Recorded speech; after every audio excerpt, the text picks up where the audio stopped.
सभी को बाबा साहब भीमराव को नमन। बाबा को दर्शनदत्त ब्राह्मण साहब को नमन।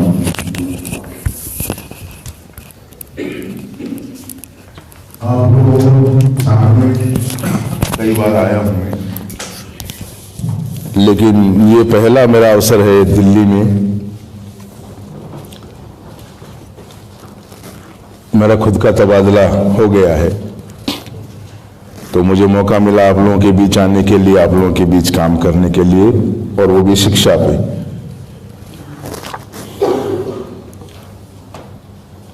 मैं अपना परिचय दे देता हूं। मेरा नाम शैलेश कुमार, और अब आदर्श में आने के बाद वाल्मीकन हो गया हूं।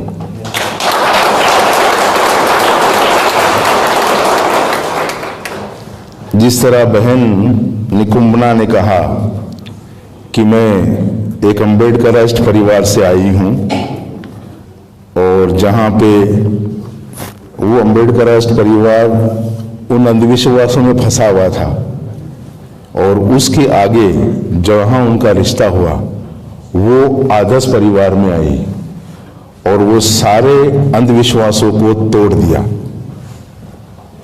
जो हम लोग जो अपने आप को अम्बेडकरिस्ट मानते हैं या अम्बेडकर को फॉलो करने वाले हैं, वो हिंदूवादी भी होते हैं। तो आधा अधूरा कहीं पे भी हो हमारे लिए घातक है। शुरू से लेता हूं, देश ये जो जहां से इसका हमारी जो संस्कृति चली, वहां उस समय धर्म नहीं था, और उस संस्कृति का नाम था द्रविडियन।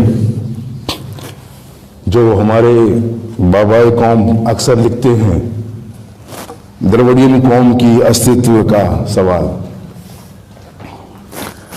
उसके बाद यहाँ बाहर के जो लोग आक्रामककारी लोग आए, और उन लोगों ने यहाँ युद्ध छेड़ा। उसके बाद सारे द्रविडियनों को यहाँ से मार दिया, और बहुत लोगों को दूर भगा दिया।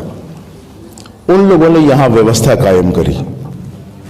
इस मंच से बहुत सारे लोग वक्ताओं ने बोला कि किस तरह जातिवाद फैला है, और हमारे बीच जो प्रोफेसर योग्यानंद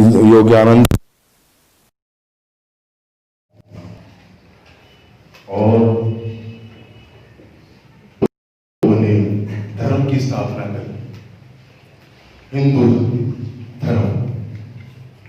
वो हिंदू धर्म की स्थापना करने का मेन जो मकसद था, वो था हमको किस तरह गुलाम बनाया जाए।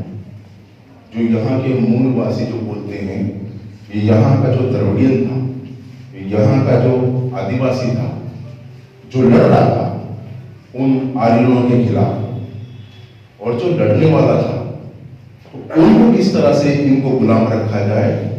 1 साल 2 साल 100 साल तक नहीं, हजारों साल। तो उस व्यवस्था को उन लोगों ने कायम किया। वो व्यवस्था थी मनुवादी, मनु व्यवस्था, जिसमें कायम है, जिसने 4 वर्णों में जाति व्यवस्था बना, और जो लड़ने वाला था उनके खिलाफ द्रविडियन समुदाय उसको सबसे ज्यादा उन लोगों ने प्रताड़ना, उसको बना दिया अछूत। एक और था इसी में शूद्र, वो उसको अछूत नहीं बना, उसको शूद्र बनाया लेकिन अछूत नहीं बना। अछूत उसको बना जिसके साथ उसकी लड़ाई थी, और वो था हम वाल्मीकि। इसको उन लोगों ने गुलाम बनाया, और सदियों तक गुलाम बनाए रखा इस वर्ण व्यवस्था के। और उस वर्ण व्यवस्था को कायम रखने के लिए धर्म बना।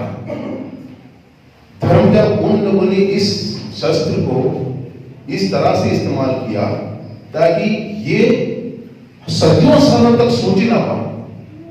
इनको सबसे पहले धर्म से वंचित रखा, उसके बाद शिक्षा से वंचित रखो, उसके बाद गांव से वंचित रखो, उसके बाद अच्छे वातावरण से वंचित रखो।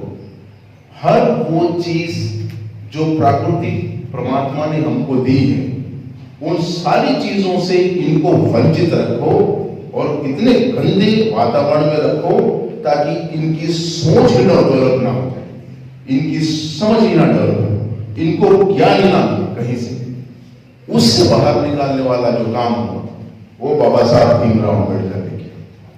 जहां सबसे पहले उन्होंने काम किया जो हम लोग बार बार सभी को पता है, शिक्षा के ऊपर, कि शिक्षा के ऊपर काम करना चाहिए ताकि शिक्षा से इनको अवेयरनेस कह लो या मानवता कह लो, या हमारे जो बीच बैठे हैं बाबा कौन, वो बोलते हैं ज्ञान।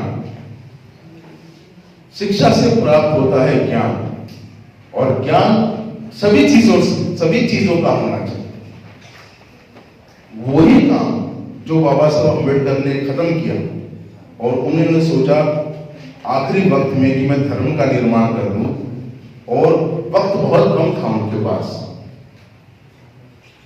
लास्ट आखिरी मोमेंट में उनको जब समझ ज्यादा नहीं आई तो उन्होंने एक धर्म अपनाया, जहां से कुछ लोग, हमारा जो आधा जो भाग था वो बाबा साहब के साथ हो गया। आज वो बहुत बढ़िया और अच्छी अच्छी पोजीशनों में बैठे। जो रह गया वो था वाल्मीकि, जो बाबा साहब के साथ नहीं चल पाया, या बाबा साहब के साथ हम लोगों ने, हमारे लोग नहीं चले, हालांकि बाबा साहब के साथ हमारे उनके लोग नजदीक थे। अब वो काम आप लोगों के हमारे बीच में बाबा कौम जो कर रहे हैं, जहां बाबा साहब ने खत्म किया था वहां से शुरुआत की, और शुरू वहां से किया है जहां बाबा साहब ने खत्म किया था कि धर्म खत्म हो रहा है। अब वहां से ही शुरू करके इसी धर्म को माध्यम बना करके, इसी धर्म को लेकर के हमको धार्मिकता से, हमको आस्था से, हमको संस्कार से, हमको शिक्षा से, सारे उन क्षेत्रों से जोड़ने का काम बाबा कौम दर्शन रतन राम साहब, ये माध्यम था जिससे ये शैलेश वाल्मीकि बना। मैंने पढ़ाई करी है और बहुत अच्छा कोई स्टूडेंट रहा नहीं हूं, मैं एवरेज स्टूडेंट रहा था, लेकिन जिंदगी में एक पल आता है। बीएससी ग्रेजुएट हूं मैं और एमएससी डिसकंटिन्यूड हूं, वहां से जॉब मिल गया था। लेकिन जब मैं ग्रेजुएशन में मैंने कदम रखा, फर्स्ट ईयर ग्रेजुएशन में जब मैंने कदम रखा, जब मैं एमबीबीएस में एंट्रेंस टेस्ट में स्कोर नहीं कर सका, सीट नहीं ले सका, तो वहां से डिसाइड किया कि नहीं, अब सिविल सर्विस की तरफ चलते हैं। तो पहला कदम लेने से पहले मैंने डिसाइड कर लिया था कि अब सिविल सर्विस करना है, सिविल सर्विस की तैयारी करना है। और लगातार 3 साल ग्रेजुएशन, उसके बाद 1.5-2 साल पोस्ट ग्रेजुएशन का